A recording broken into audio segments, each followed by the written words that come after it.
안녕하세요. 저는 올해 40살 중반이 된 여자입니다. 저는 아들 하나 키우고 있는데 제가 봐도 저희 아들은 착하고 바른 남자인 것 같아요. 저와 남편은 같은 회사에서 근무를 하다가 만났는데 사내 연애를 하다가 결혼했죠. 그 과정에서 알게 된 사실이지만 저와 남편이 일하고 있던 회사가 바로 남편의 아버지가 운영하시는 회사였어요. 남편은 재벌 2세인 거죠. 남편은 낙하산도 아니고 정정당당하게 회장님 아들이라는 것을 숨기고 면접을 보고 신입사원부터 시작했다고 해요. 회사 사람들도 회장님 아들인 사실을 아무도 모릅니다. 아무튼 저희는 무탈하게 연애를 하고 결혼까지 이어지게 되었어요. 회사 사람들은 저희 둘이 결혼한다는 소식에 제일 놀랐는데 결혼식에 와서 남편의 부모님 자리에 계시는 회장님을 보고 더 놀랐다고 합니다.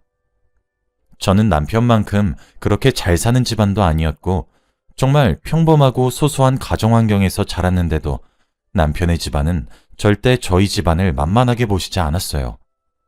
결혼식은 제주도에서 진행했는데 하객들의 비행기 값과 호텔 비용까지 모두 남편 측에서 지불했고 결혼식에 참석해준 김에 제주도 여행도 하라며 몇 푼의 돈을 하객들에게 더 쥐어주곤 했죠. 당연히 축의금도 받지 않았습니다. 제 친구들은 남편 잘 만났다며 엄청나게 부러워했어요. 저도 그런 남편의 모습에 어깨가 잔뜩 올라가긴 하더라고요.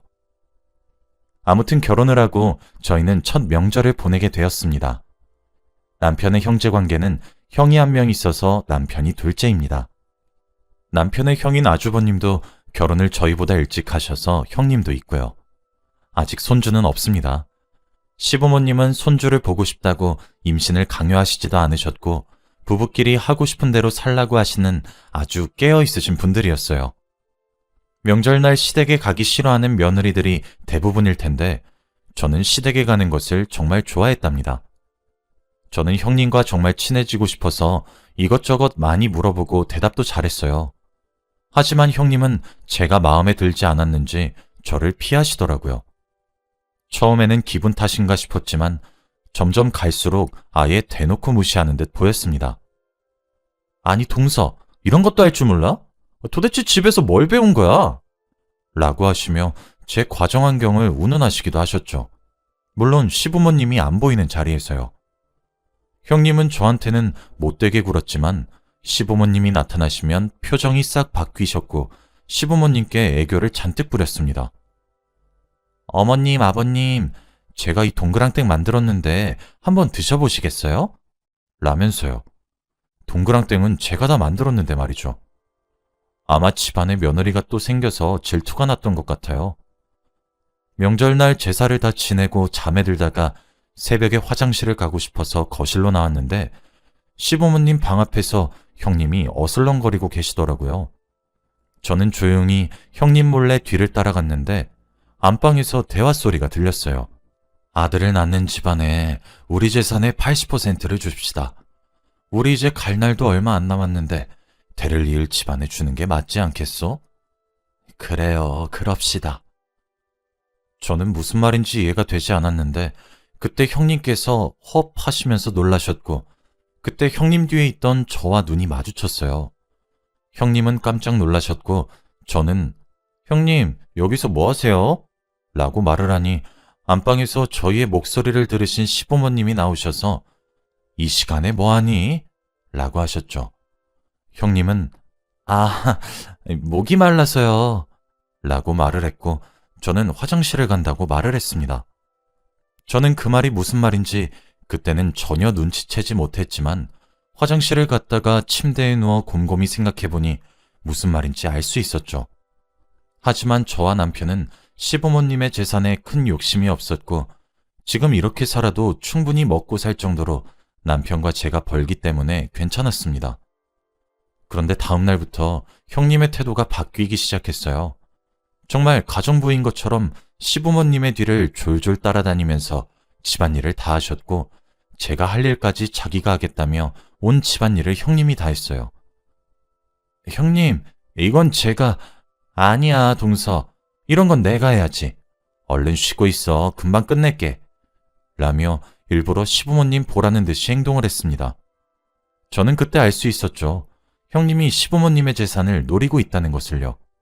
그리고 몇 주 뒤 형님이 임신을 했다는 소식이 들려왔습니다.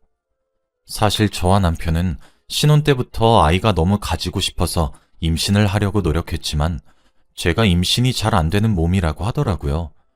그래서 시험관이나 인공수정 다 해봤는데도 다 실패했습니다.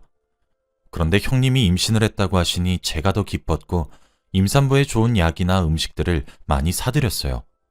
당연히 시부모님들도 좋아하시면서 아이고 우리 손주 생기는 게냐? 라고 하셨죠. 그렇게 점점 배가 불러오셨고 아직 성별은 모르는 상황이었어요. 저희 시댁 식구들이 다 같이 모여 식사를 하고 있는데 형님께서 보란듯이 배를 만지면서 어머, 오늘따라 우리 아이가 잘 움직이네요. 힘이 건강한 게 아주 장군감이에요. 어버님, 아버님. 허허. 라며 난 네가 못하는 일을 해냈다는 식의 말투를 하더라고요. 다들 제가 임신을 못하는 것을 알고 계셔서 이미 형님한테 온 기대감이 다 쏠려 있던 터라 그때는 형님이 무슨 말을 해도 다 귀를 기울이고 듣던 상태였죠. 그런데 제 손을 잡으시고는 형님의 배에 가져다 대면서 말씀하시더라군요. 동서도 우리 아들 한번 만져봐. 아주 힘이 장난 아니라니까. 내가 요즘 엄청 먹어서 살이 많이 쪘는데 아들이 아니면 뭐겠어. 동서도 아이 낳을 수 있으면 좋을 텐데. 아쉽다. 그치? 라고 하시면서요. 사실 처음에 형님이 임신하셨을 때는 마냥 기뻐했고 축하해 주었지만 점점 시간이 지날수록 제가 임신을 못한다는 걸 대놓고 말씀하시니까 좀 속상하긴 하더라고요. 그 뒤로도 반찬 하나씩 먹을 때마다 이 반찬 너무 맛있어요, 어머님. 우리 아들이 너무 좋아하는 것 같아요. 라면서 계속 아들 거렸죠. 그런데 만삭이 되고 성별을 알 수 있을 때 형님께 아들인지 딸인지 물어보니 병원에서 절대 안 알려줬다고 하더라고요. 요즘은 못 알려준다면서요. 저는 그런가 보다 했어요. 알고 보니 형님이 숨긴 거였지만요. 그런데 하도 형님이 아들 거리셔서 시부모님이 아기용품을 전부 다 아들 걸로 맞췄대요. 그런데 형님은 딸을 낳았습니다. 저는 솔직히 속으로 통쾌했지만 형님이 좀 안타까웠죠. 다들 축하는 해주셨지만 아들이라고 그렇게 말을 해놨는데 딸이라고 하니 조금 기대에 못 미쳐서 마냥 기뻐하시지는 않더라고요. 형님도 당황하는 눈치였습니다. 그때 시아버님이 에휴, 우리 집안은 누가 이어가나 라고 작게 말씀하셨죠. 그렇게 몇 주가 흘렀고 일어났는데 남편이 갑자기 태몽을 꿨다고 하더군요. 저는 형님이 둘째를 임신하셨나 싶었는데 남편은 그건 아닌 것 같다고 했습니다. 왜냐면 남편의 꿈에는 누군가 우리 집으로 누런 황소를 질질 끌고 들어왔다고 했거든요. 인터넷에 남편의 꿈을 검색해보니 정말로 아들 태몽이더라고요. 저와 남편은 아이를 포기했던 상황에 이 꿈을 꿔서 너무 설레는 마음으로 산부인과에 가서 검사를 해보니 임신 5주차라고 했습니다. 하늘에서 축복이 내려온 줄 알았어요. 그 자리에서 저와 남편은 부둥켜 안고 엉엉 울었답니다. 이 기쁜 소식을 가족들에게 다 알렸는데 시부모님은 제가 아이를 가졌다고 하니 정말 기뻐하셨어요. 저는 무조건 이 아이를 낳을 생각에 일도 잠시 멈추고 태교에 매진했죠. 저와 남편은 딸이든 아들이든 정말 상관이 없었고 그저 아이가 생기든 사실 하나만으로도 정말 감개무량했답니다. 집으로 돌아오니 형님한테 전화가 오더라고요. 동서, 임신했다며? 축하해. 임신이 안 되는 몸인 줄 알았는데 노력하니까 됐구나. 아들이면 좋겠어, 딸이면 좋겠어? 저랑 남편은 정말 상관없어요. 딸이든 아들이든 다 좋아요. 그래? 그럼 이왕이면 딸 낳자. 아들은 내가 낳을게. 아, 그리고 나 둘째 임신한 거 알아? 동서랑 나랑 비슷하게 출산하겠네? 정말 속마음이 빤히 다 보였습니다. 아무튼 점점 저와 형님은 배가 불러왔고 저는 임신 16주 차에 아이의 성별을 알았습니다.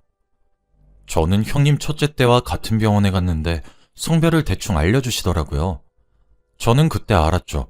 형님이 일부러 숨겼다는 사실을요. 병원에서 정확한 성별을 알려주진 않았고 야구선수 시키셔야겠어요. 라며 눈치를 주더라고요. 저와 남편은 그 말을 듣고 바로 아들이라는 사실을 알았고 시부모님께 전화를 해서 바로 소식을 전했죠. 시부모님은 이제 대를 이을 사람이 생겼다며 기뻐하셨습니다.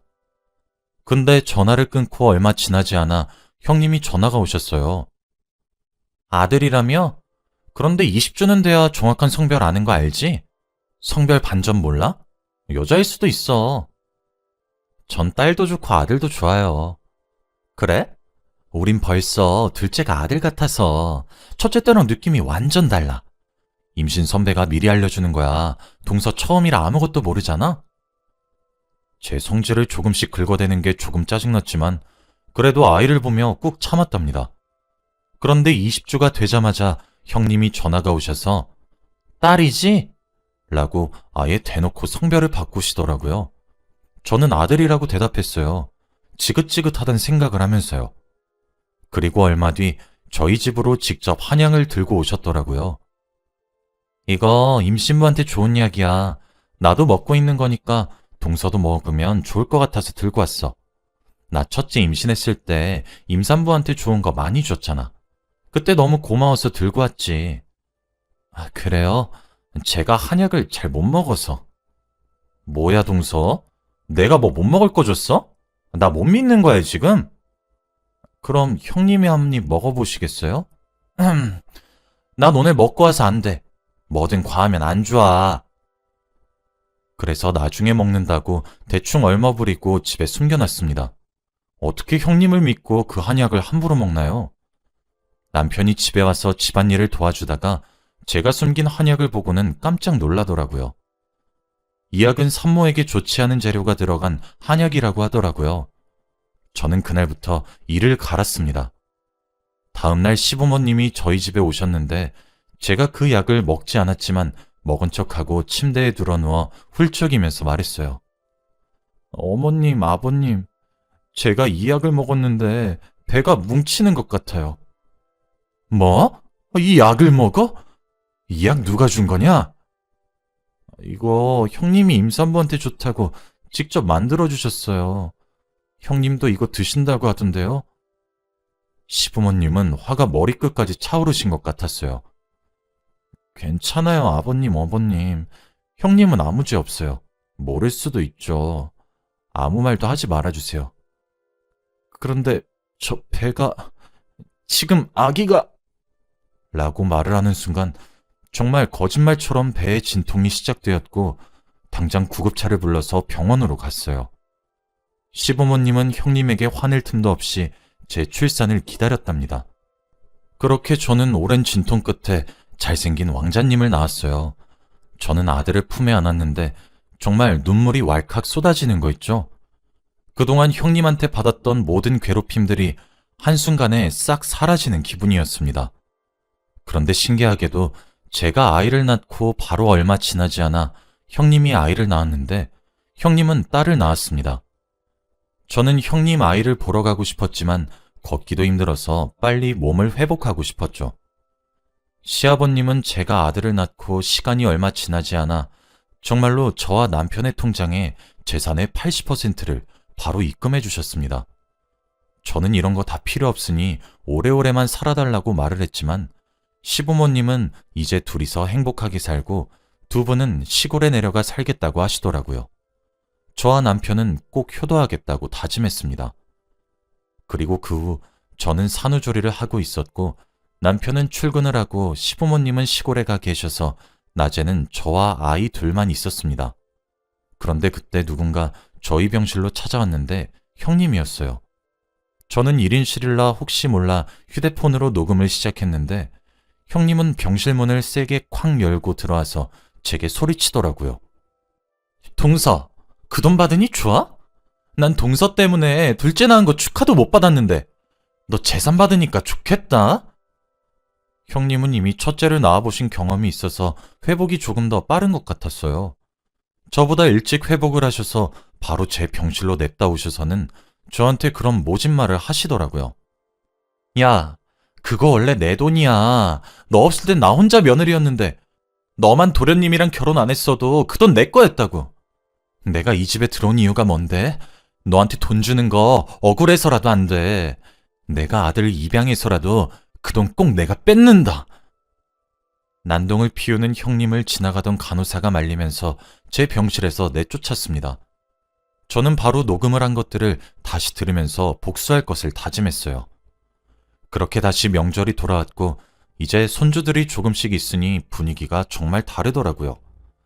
그런데 확실히 시부모님은 저희 아들을 많이 좋아하시는 것 같았어요. 형님의 두 딸은 그저 귀엽다라고만 하셨는데 저희 아들은 아주 업고 부둥켜 안고 하루 종일 붙어 있었거든요. 그런데 형님도 그걸 느꼈는지 온 집안일을 저한테 시키셨고 제가 뭐만 하면 다시 가정환경을 이야기하면서 저번처럼 괴롭히셨습니다. 저는 도저히 참을 수 없어서 저녁 식사를 다 마치고 과일을 먹으면서 다 같이 이야기를 나누고 있을 때 우리 아들이 요즘 좋아하는 노래가 있는데 이것만 틀어줘도 괜찮을까요? 라고 했고 당연히 시댁 사람들은 좋다고 했어요. 저는 휴대폰에 저장되어 있던 노래를 틀었고 노래에 맞춰서 갓난아이들이 웃으면서 좋아하니 시부모님들이 정말 좋아하시더라고요. 그렇게 노래가 끝나고 실수인 척 형님이 했던 말을 녹음했던 것을 틀었습니다. 형님이 제게 했던 재산 이야기나 모진 말들, 그리고 모든 괴롭힘들이 다 들어가 있는 녹음 파일을 틀었더니 해맑았던 집안에는 정적이 돌았고 시부모님의 표정이 어두워지더라고요. 형님을 슬쩍 보니 동공이 굉장히 흔들리면서 어쩔 줄 몰라 하더군요. 저는 어머, 실수. 죄송해요 형님, 제가 노래를 튼다는 게 그만. 라며 다급하게 녹음 파일을 껐어요. 형님은 저를 잔뜩 째려보셨고 아버님 어머님은 형님에게 나가라고 했습니다. 너 당장 이 집에서 나가. 네? 아버님 어머님, 죄송해요. 정말 이거 다 조작된 내용이에요. 저 이런 말 한 적 없어요. 제발 믿어주세요. 형님은 무릎을 꿇고 두 손을 싹싹 빌었지만 이미 너무 확실한 증거에 결국 집에서 쫓겨났습니다. 저는 형님이 쫓겨나고 시부모님께 죄송해요, 저 때문에. 저만 조심하면 됐었는데 형님 어떡해요? 라며 우는 척 연기를 했습니다. 시부모님은 얘야, 너 이때까지 어떻게 참았니? 생각해보니 그 한약도 너희 출산이 겹쳐서 차마 다시 말을 못했구나. 정말 미안하다. 고생 많았다, 둘째야. 라고 하셨습니다. 저는 정말 통쾌했죠. 그 뒤로 시부모님은 절대 형님 같은 여자를 집안으로 들일 수 없다며 이혼을 요구했고 어쩔 수 없는 강요에 형님은 저희 집안에서 쫓겨났답니다. 당연히 양육권도 아주버님께 주었고 아주 빈털터리로 쫓겨났어요. 형님은 결혼과 동시에 일도 다 관두었는데 40이 넘은 여자를 어디서 받아줄까 싶네요. 조금 안쓰럽긴 했지만 그래도 저희 아이에게 손을 대려는 그 행동 거지는 절대 참을 수 없었습니다. 지금은 아들을 키우면서 잘 살고 있어요. 저희 아들은 큰엄마 얼굴도 모릅니다. 가끔씩 형님이 찾아오셔서 저희 아들한테 해코지할까봐 겁나긴 하는데 그래도 아들이 조금 많이 커서 늘 조심하라고 하고 있어요. 제 이야기는 여기까지입니다. 들어주셔서 감사합니다.